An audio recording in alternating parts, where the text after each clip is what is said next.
Bonjour à tous. Alors aujourd'hui, on va parler du surfaçage. Donc c'est la suite de la préparation du moteur pour la 103 MVL. Donc là, précédemment, on avait parlé de la vérification de l'état de surface.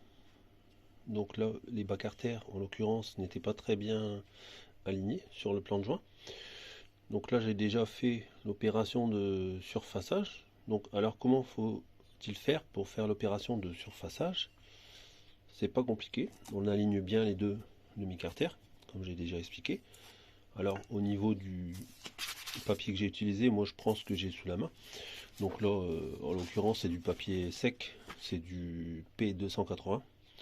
Donc après la marque, on s'en fout, on va dire c'est plutôt la granulosité du papier qu'on va utiliser qui compte. Donc là, c'est du papier sec, hein. Donc là, voilà, je vais essayer de faire voir. J'ai déjà fait le plan de joint de bas carter avec.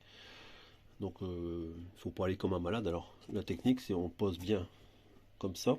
Donc moi j'ai pris que ce bout de papier pour faire l'état de surface. Donc vous voyez, il faut vraiment pas. Ça sert à rien de faire des grandes oscillations quoi. S'il n'y a pas beaucoup à récupérer en plus, ça va très vite à remettre à niveau. Donc là c'est vraiment bien mettre bord à bord les deux demi-carters. Donc là l'image peut pas tellement bien, mais vous mettez bien sur votre support qui vous sert de référence et vous juxtaposez bien les deux demi-carters. Ensuite, à une main, je peux pas vous faire voir, mais l'opération consiste à, on va dire, si vous tenez avec l'autre main le papier de verre, je vais vous faire voir le geste.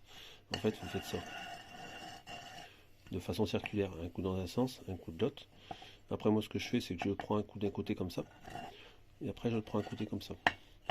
Et également, ce qu'il faut bien vérifier, c'est de pas, on va dire, orienter les carters d'un côté ou de l'autre pour pas que le plan de joint soit pire que mieux, on va dire. Donc il faut vraiment sentir la pièce qui est bien posée et on fait des gestes circulaires comme ceci. Voilà. Donc là je frotte pas sur mon marbre pour pas remettre des rails supplémentaires puisque j'ai déjà surfacé. Donc l'opération de surfaçage c'est ça. Ensuite vous savez que vous êtes bon lorsque vous voyez qu'il y a le passage du papier à poncer sur la totalité de la surface du plan de joint. Alors avec le flash je sais c'est pas tellement bien visible mais là le plan de joint est vraiment bien plat. Je l'ai vérifié, donc je suis vraiment bien bord à bord. Donc après, il y a beaucoup de gens qui se plaignent lorsqu'ils remontent un moteur. Ouais, j'ai des prises d'air, tout ça. Alors même si c'est des neufs, ça n'empêche qu'on doit quand même contrôler ce plan de joint. Moi je le fais toujours. Après, il y en a qui peuvent dire ouais, ça sert à rien, tout ce qu'ils veulent. Mais en tout cas, j'ai jamais eu de fuite au montage, donc moi je préfère le faire, perdre un petit peu de temps, mais on le regagne après.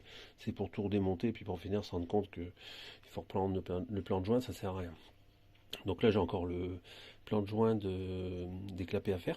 Donc là, comme j'avais expliqué, ce que je vais faire, donc c'est que je vais le mettre ici, là, en bord. Je vais le mettre au bord comme ça, le papier à poncer. Et je vais prendre les demi-carters comme ceci pour essayer de poncer comme ça. Mais là, je pourrais pas faire un circulaire. Je serai obligé de faire un mouvement de va-et-vient pour récupérer, mais tout en évitant de faire osciller les bas carters. Voilà. Donc après, étape suivante, j'attaque le fameux cylindre qui est carrément pas droit, qu'on a déjà vu précédemment dans le plan de joint. Il est vraiment pas droit. Bon, donc ça, je vous ferai voir en étape intermédiaire. Quand j'aurai pas récupéré la totalité du plan de joint, en fait, on verra bien qu'il y a la partie qui repose pas, qui n'aura pas été poncée, c'est la partie qui sera en décalage et qui sera pas de niveau. On se reprend après. Oui, j'avais oublié de parler. En fait, ce que j'ai également fait sur mon plan de joint de demi-carter, c'est que la première étape, j'ai bien fait avec ce papier de verre là en 280. Et la deuxième étape, j'avais du P1000 sous la main que j'avais déjà utilisé. Et en fait, je prends un peu ce que j'ai sous la main, mais qui correspond quand même aux besoins. Donc là, c'est du P1000, mais vous n'êtes pas obligé de descendre aussi grain, enfin, fin en grain plutôt. Excusez-moi. Parce que en fait, avec du P400, 600, il y en a largement assez pour faire la dernière passe de papier à poncer. Alors ça, c'est du papier à poncer à l'eau. Moi personnellement, je ne l'ai pas mis à l'eau, mais ce qu'on peut faire également, je précise, ça permet de peut-être aux gens qui veulent le faire d'avoir une information supplémentaire. C'est qu'en fait, vous nettoyez bien votre plan de joint de marbre, vous mettez un petit peu d'eau dessus et vous venez poser votre papier, vous trempez votre papier à poncer à l'eau dans un récipient d'eau bien sûr. Et comme ça, il va venir se faire ventouse sur la plaque de marbre. Donc après, en fait, vous n'êtes plus obligé de le tenir puisque le contact entre l'eau qu'il y a entre le marbre et le papier à poncer va faire exercer une pression entre les deux.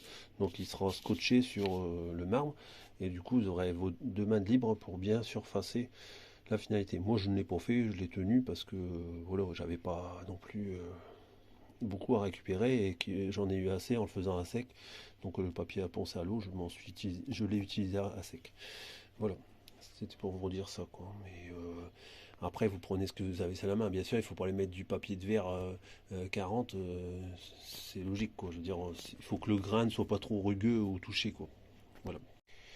Alors j'intercale dans ma vidéo cette petite partie que j'ai oublié de signaler, c'est que lorsqu'on a fait le, le plan de joint d'en base, il faut mettre une vis et un écrou, pas serré comme un malade, mais pour dire de maintenir, parce que comme on a déjà rectifié et que le plan de joint est vraiment bien plat, on le laisse dans cette position-là, et ensuite on met un écrou et une vis pour dire que comme ça ne bouge plus quand on vient surfacer la partie déclapée. Donc après qu'on a fini de bien surfacer le plan de joint d'en base, on met une vis et un écrou que l'on serre, pas comme un bourrin bien sûr, mais pour dire de maintenir les deux demi-carters, qui n'est pas un petit mouvement léger qui remettrait un décalage ici lorsqu'on voudrait bien réaligner celui-là. Comme ça, cela permet d'avoir celui-là qui est bien aligné et l'autre également dans la finalité. Voilà, petite précision intermédiaire dans la vidéo. Donc même si vous ne le voyez pas dans la suite de la vidéo, je l'ai mis au début, je l'ai pas mis parce que bon, je regardais un petit peu la surface à récupérer, mais on va dire 2 minutes après, j'ai mis l'écrou et la vis. Donc vous inquiétez pas, c'est vraiment à ce moment-là, dès que vous avez fait le plan de joint d'en base, vous mettez une vis et un écrou que vous serrez pour dire d'avoir un maintien, et ensuite vous passez au surfaçage du plan de joint de clapet. Alors en étape intermédiaire, je vous fais voir lorsque j'ai déjà un peu passé avec le papier à poncer. Donc comme vous pouvez le voir, dans la partie supérieure vers le centre côté gauche, en fait on voit au niveau de la différence de couleur, et là c'est la zone où il y a encore à rattraper. Donc ici on voit bien, vous voyez ici le pourtour, on voit que le papier à poncer a déjà bien passé parce que c'est largement plus clair au niveau de la couleur. Et on peut voir ici qu'il y a une différence de couleur. La couleur elle est plus foncée. Pourquoi? Parce que le papier à poncer n'a pas réussi à passer à cet endroit-là. Donc on voit qu'il y a encore une partie à rattraper et que le plan de joint n'est vraiment pas encore tout à fait conforme. Donc là on voit ici également aussi dans le bas que c'est pas encore fini. Là ici également.